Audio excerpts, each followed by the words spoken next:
If you are new to our channel, please subscribe and hit the bell icon for receiving latest updates on exams, research positions, and guidance videos. So let's start the video. Hey guys, welcome to Inspire Chemistry. So today in this particular video I will discuss one very important institute, that is Indian Association for the Cultivation of Science, that is IACS Kolkata. तो ये video में मैं IACS Kolkata के बारे में बहुत सारा important things discuss करूंगा, जैसे course work, then who can apply, ठीक है, कौन कौन सा स्टूडेंट अप्लाई कर सकता है, कैसे अप्लाई कर सकता है, देन एलिजिबिलिटी क्राइटेरियाज के बारे में डिस्कस करूंगा, एडमिशन प्रोसीड्योर के बारे में डिस्कस करूंगा, सिलेक्शन प्रोसीड्योर के बारे में डिस्कस करूंगा, कितना स्टाइपेंड मिलेगा, ये सारे थिंग डिस्कस करूंगा। देन ये इंस्टीट्यूट में क्या क्या फैसिलिटीज तुम्हें मिल सकता है इसके बारे में डिस्कस करूंगा। तो वीडियो को एंड तक जरूर देखो एंड फ्रेंड के साथ भी शेयर करो। तो Indian association for the cultivation of science जो इंस्टीट्यूट है IACS कोलकाता, ये इंडिया का ओनली इंस्टीट्यूट है जिसको नोबेल प्राइज मिला था। यहाँ पर प्रोफेसर CB रामन सर यहाँ पर प्रोफेसर थे एंड रामन इफेक्ट के लिए यहाँ पर नोबेल प्राइज आया था, ठीक है। और इसका जो रैंकिंग, जो रिसर्च या फिर एकेडमिक इसके बेसिस पे जो रैंकिंग आता है, जैसे नेचर इंडेक्स रैंकिंग या फिर और भी जो रैंकिंग आता है, वहाँ पर देख सकते हो इसका रैंकिंग ऑल मतलब हर साल बहुत अच्छा आता है। 2021 में नेचर इंडेक्स जो रैंकिंग आया था, वहाँ पर केमिस्ट्री या फिर केमिकल साइंस की तरफ से इसका सेकेंड रैंकिंग आया है इंडिया में।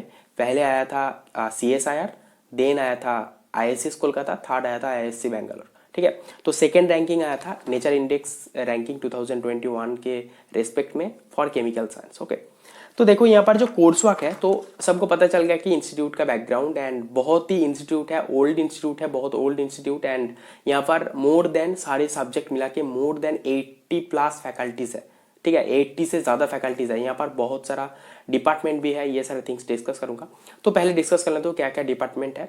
जैसे यहाँ पर है स्कूल ऑफ मटेरियल साइंस, ठीक है। मटेरियल साइंस मीन्स यहाँ पर physics and chemistry background student apply कर सकता है। Then school of chemical science for chemistry student, school of biological science for biological science और लाइफ साइंस स्टूडेंट्स के लिए, school of mathematical and computational science जहाँ पर कंप्यूटेशनल और mathematics background students apply कर सकता है। Then school of applied and interdisciplinary science जहाँ पर फिजिक्स, केमिस्ट्री, मैथमेटिक्स, बायोलॉजी सारे स्टूडेंट अप्लाई कर सकता है। तो यहाँ पर ऑलमोस्ट ये सारे subject and school of physical science, तो फिजिक्स का स्टूडेंट भी अप्लाई कर सकता है। तो यहाँ पर ये सारे स्कूल मतलब ये सारे डिपार्टमेंट प्रेजेंट है एंड मैक्सिमम हर सब्जेक्ट यहाँ पर मतलब जो साइंस बैकग्राउंड स्टूडेंट्स है, मतलब यहाँ पर PhD या फिर इंटीग्रेटेड PhD या फिर PSMS जो कोर्स वर्क है, यहाँ पर एडमिशन ले सकता है। तो कोर्स वर्क के बारे में डिस्कस करूँगा, कौन कौन सा कोर्सेस है। यहाँ पर अराउंड मान सकते हो कि 4 टाइप्स का कोर्स वर्क है। First one is BSMS, that is integrated masters program, जो 5 साल का है, जहाँ पर बैचलर्स एंड मास्टर्स एक साथ में एक ही कोर्स वर्क के अंदर हो जाएगा। सेकेंड इज इंटीग्रेटेड PhD, जहाँ पर MSc एंड PhD एक साथ हो जाएगा, 7 साल का कोर्स वर्क है। तुम 2 साल बाद छोड़ भी सकते हो, MSc के बाद भी छोड़ सकते हो, अदरवाइज MSc के बाद गेट या फिर नेट के थ्रू तुम PhD भी कंटिन्यू कर सकते हो, ठीक है। And third one is PhD, जो जनरली 5 साल का प्रोग्राम रहता है, वो प्रोजेक्ट के ऊपर डिपेंड करता है, कभी कभी 6 ईयर्स 7 ईयर्स भी लगता है, जनरली 5 ईयर्स के अंदर PhD कंप्लीट हो जाता है। And last course work is post dock, जो RA1 position, research associate position, RA1 RA2 ये सारे पोजीशंस के लिए। तो यहाँ पर BSMS, integrated masters, that is integrated masters, then integrated PhD, then PhD and post doc, ठीक है। ये सारे 4 कोर्स वर्क है। तो यहाँ पर देख सकते हो ये सारे कोर्स वर्क में तुम अप्लाई कर सकते हो। फॉर BSMS कैटेगरी तुम आफ्टर 12 तुम अप्लाई कर सकते हो। For integrated PhD program after BSc तुम अप्लाई कर सकते हो। For school chemistry, physics, mathematics, biology जो डिपार्टमेंट है उसके बेसिस पे, ठीक है। एंड PhD के लिए आफ्टर MSc तुम्हें अप्लाई करना है या फिर आफ्टर BTech तुम अप्लाई कर सकते हो, आई थिंक आफ्टर BTech और after MSc। Then fourth one is post doc, after PhD तुम्हें अप्लाई करना है, ठीक है।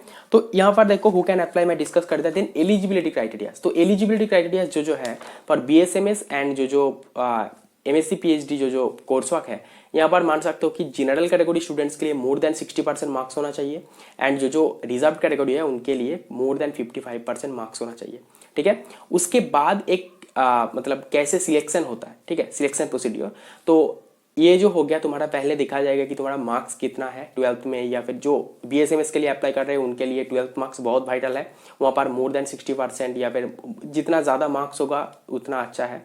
And bachelors master and integrated PhD program के लिए बैचलर्स में तुम्हारा जो जनरल कैटेगरी स्टूडेंट है उनके 60% मार्क्स होना चाहिए एंड रिजर्व कैटेगरी जैसे SC ST ये सारे कैटेगरी के लिए तो मान सकते हो कि अराउंड 55% मार्क्स होना चाहिए, ठीक है।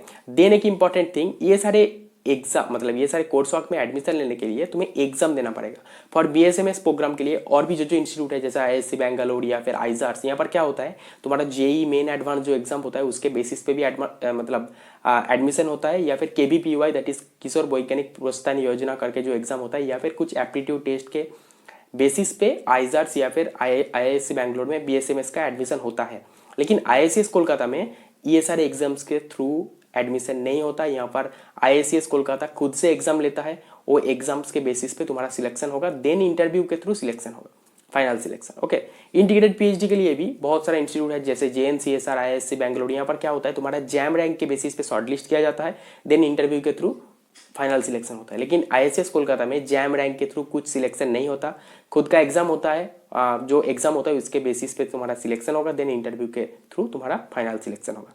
पीएचडी के लिए भी यहाँ पर एग्जाम नहीं होता, गेट नेट या फिर इंस्पायर जो तुम्हारा फेलोशिप है इसके बेसिस पे तुम अप्लाई कर सकते हो, देन इंटरव्यू के थ्रू सिलेक्शन होगा। पोस्ट डॉक में भी पीएचडी डिग्री होना चाहिए, उसके बेसिस पे तुम्हें अप्लाई करना है प्रोफेसर के अंडर, देन एक शॉर्ट इंटरव्यू होगा डिपार्टमेंट के रेस्पेक्ट में, देन तुम्हारा सिलेक्शन होगा। ठीक है, ये हो गया सिलेक्शन और एडमिशन प्रोसेस। देन स्टाइपेंड, अभी मैं डिस्कस करूंगा स्टाइपेंड के बारे में। जो बीएसएमएस कोर्स है, जो इंटीग्रेटेड मास्टर्स प्रोग्राम 5 साल का कोर्स है, तो यहाँ पर कितना स्टाइपेंड है मुझे एग्जैक्टली मतलब कॉन्फर्म पता नहीं है, लेकिन फिर भी ये बता सकता हूँ कि अराउंड 5000 पर मंथ ऐसे स्टाइपेंड मिलता है फॉर इंटीग्रेटेड पीएचडी प्रोग्राम। तो यहाँ पर इंटीग्रेटेड पीएचडी 7 साल का प्रोग्राम होता है, मतलब एमएससी एंड पीएचडी मिला के। तुम एमएससी के बाद 2 साल बाद भी छोड़ सकते हो। जब तुम एमएससी में रहोगे फर्स्ट 2 ईयर्स तुम्हें 12000 पर मंथ मिलेगा। जब तुम एमएससी के बाद पीएचडी में कन्वर्ट हो जाओगे, ठीक है, तब पीएचडी जनरली 5 साल का होता है, जहां पर फर्स्ट 2 ईयर्स होता है JRF junior research fellow and last 3 years होता है SRF that is senior research fellow. जब तुम जेआरएफ में रहोगे 31000 पर मंथ एंड उसका 24% एचआरए मिलेगा। अगर तुम हॉस्टल के बाहर रहोगे, हॉस्टल में रहोगे तो एचआरए नहीं मिलेगा। एंड लास्ट 3 ईयर्स मिलेगा 35000 पर मंथ एंड उसका 24% एचआरए मिलेगा अगर बाहर रहोगे। ठीक है, तो ये हो गया पीएचडी का स्टाइपेंड। एंड पोस्ट डॉक का भी ऐसे स्टाइपेंड होता है, RA1 के लिए स्टाइपेंड भी होता है अराउंड 47000 या फिर ऐसे कुछ आता होता है। एंड RA2 पोजीशन के लिए और 1-2000 ज़्यादा मिलता है। ठीक है, तो ये हो गया stipend related things. Then selection procedure for integrated PhD program. यहाँ पर एक एग्जाम जो कंडक्ट किया जाता है एंट्रेंस एग्जाम, यहाँ पर 180 मार्क्स का एग्जाम होता है, जहाँ पर 60 क्वेश्चंस रहते हैं। पर क्वेश्चन 3 मार्क्स कैरी करता है। अगर तुम क्वेश्चन का आंसर सही किया तो तुम्हें +3 मिलेगा, अगर रॉन्ग किया तो -1 मिलेगा, मतलब नेगेटिव मार्किंग -1। ठीक है, सही किया तो +3, नेगेटिव किया तो मतलब रॉन्ग किया तो -1। तो टोटल 180 मार्क्स का एग्जाम होता है। एंड कट ऑफ के लिए मतलब ऐसे कट ऑफ ऑफिशियली नहीं रिलीज करता, फिर भी जो स्टूडेंट सिलेक्ट हुआ था उसके बेसिस पे मैं बता सकता हूँ कि 50% ऑफ 180 मार्क्स मतलब मोर देन 90 या फिर मोर देन 95 मार्क्स अगर तुम्हें मिल गया 180 मार्क्स में से आईआईसीएस कोलकाता में, तो जनरल कैटेगरी में तुम्हारा सिलेक्शन हो सकता है। ठीक है, फॉर इंटरव्यू। देन इंटरव्यू होगा, देन इंटरव्यू के थ्रू सिलेक्शन होगा। एग्जाम के थ्रू अराउंड मान सकते हो कि 150+ स्टूडेंट को सिलेक्ट किया जाता है for chemical science and then interview होगा। इंटरव्यू के बेसिस पे तुम्हारा सिलेक्शन होगा। तो एप्लीकेशन फॉर्म फिलिंग के टाइम में तुम्हें वहाँ पर 3 स्कूल चॉइस करना पड़ेगा। वहाँ पर बहुत सारा स्कूल्स है, मैं पहले बता चुका हूँ। School of chemical science, school of physical science, school of mathematical and computational science, then school of material science, then school of biological science, ये सारे स्कूल्स हैं। तो वहाँ इसमें से तुम्हें 3 स्कूल चूज करना पड़ेगा। ठीक है, और इंटरडिसिप्लिनरी साइंस भी डिपार्टमेंट भी है। तो तुम जो 3 स्कूल चूज करोगे उसके बेसिस पे, मतलब तुम्हारा सपोज 98 मार्क्स आ गया तो उसके बेसिस पे स्कूल वाइज तुम्हारा शॉर्टलिस्ट में नाम आएगा इंटरव्यू के लिए। देन सारे स्कूल में इंटरव्यू होगा एंड इंटरव्यू के थ्रू तुम्हें जो स्कूल में इंटरव्यू अच्छा होगा उसके बेसिस पे तुम्हारा सिलेक्शन होगा। ठीक है, तो इसके लिए मैं डिटेल वीडियो बनाया था, ये वीडियो देख सकते हो आईसीएस कोलकाता के बारे में। तो और भी इंपॉर्टेंट थिंग्स तुम्हें कुछ डाउट है तो कमेंट कर सकते हो। तो सिलेक्शन प्रोसीड्योर जो है मतलब जो है तो वो क्या है कि पहले तुम्हारा जो रिजल्ट वगैरह फॉर्म फिलिंग के टाइम में अपलोड करना होगा। मोर देन 60% मार्क्स होना चाहिए फॉर जनरल कैटेगरी बीएससी में, for MSc PhD student and for BSMS 12th में तुम्हारा 60% से ज़्यादा मार्क्स होना चाहिए for general category and SC ST के लिए और रिजर्व कैटेगरी स्टूडेंट के लिए 55%। ठीक है, देन एग्जाम होगा। एग्जाम में अराउंड जितना फुल मार्क्स है उसका 50% मार्क्स तुम्हें कैरी करना है या फिर मिलना चाहिए इंटरव्यू में शॉर्ट लिस्ट होने के लिए। देन इंटरव्यू होगा, इंटरव्यू के बेसिस पे तुम्हारा सिलेक्शन होगा। ठीक है। और एक इंपॉर्टेंट थिंग कि यहाँ पर फैसिलिटीज़ क्या क्या मिलेगा। और पीएचडी और पोस्ट डॉक के लिए, तो पीएचडी के लिए भी गेट और नेट और इंस्पायर फेलोशिप के थ्रू तुम्हें अप्लाई करना होगा। देन इंटरव्यू होगा स्कूल वाइज, जो स्कूल में तुम्हें अप्लाई करोगे वहाँ पर भी एप्लीकेशन फॉर्म फिलिंग के टाइम में 2 स्कूल तुम्हें चूज करने का ऑप्शन मिलेगा। तो उसमें से 2 स्कूल एंड दो प्रोफेसर तुम्हें चूज करने का ऑप्शन मिलेगा। अगर तुम पहले से स्पेसिफाइड हो कुछ पर्टिकुलर प्रोफेसर, तो एक प्रोफेसर का नाम भी दे सकते हो, एक स्कूल भी दे सकते हो। अदरवाइज 2 स्कूल एंड 2 प्रोफेसर तुम चूज करके वहाँ पर अप्लाई करना। देन इंटरव्यू होगा उस पर्टिकुलर स्कूल में जो तुम चूज करोगे, उसके बेसिस पे तुम्हारा जो नेट रैंक, जीआरएफ या फिर गेट या फिर इंस्पायर के थ्रू देन फाइनल सिलेक्शन होगा। एंड पोस्ट डॉक के लिए भी सेम, तुम्हारा पीएचडी कंप्लीट होना चाहिए। तो उसके बेसिस पे जो स्कूल में जो प्रोफेसर के अंडर तुम अप्लाई कर रहे हो उसके बेसिस पे इंटरव्यू होगा एंड सिलेक्शन होगा, ठीक है। एंड फैसिलिटीज़, ये इंडिया का one of the top research institute.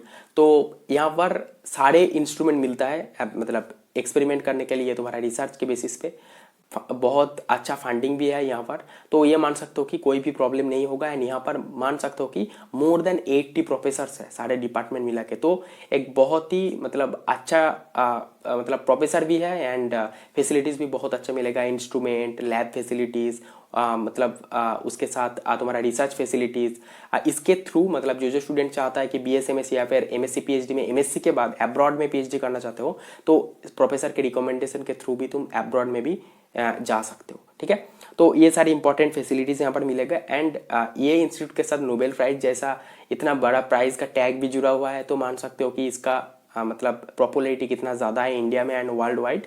तो ये मान सकते हो कि ये बहुत ही अच्छा इंस्टीट्यूट है। एंड जो स्टूडेंट्स का जैम एग्जाम अच्छा नहीं गया, ठीक है, तो उन सारे स्टूडेंट्स के लिए एक अच्छा खासा अपॉर्चुनिटी है टॉप क्लास इंस्टीट्यूट में एडमिशन लेने के लिए। तो अभी से प्रिपरेशन स्टार्ट कर दो। एंड ये प्रिपरेशन करने के लिए मान सकते हो कि तुम्हारा जैम का जो पैटर्न है क्वेश्चन, उस पैटर्न में क्वेश्चन नहीं आता, सारे क्वेश्चन एमसीक्यू आता है, 60 क्वेश्चन आता है, पर क्वेश्चन 3 मार्क्स।